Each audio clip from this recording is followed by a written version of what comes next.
Today's topic, units. The thing everyone ignores until their entire experiment catches fire. Literally.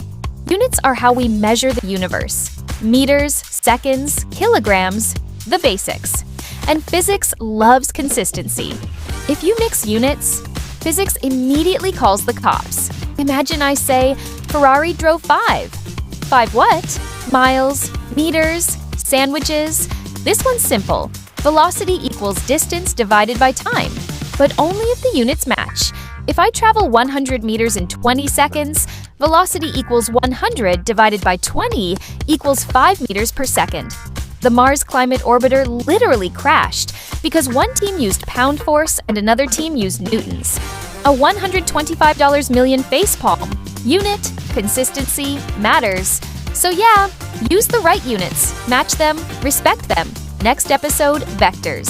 Directions matter, and so does your attitude.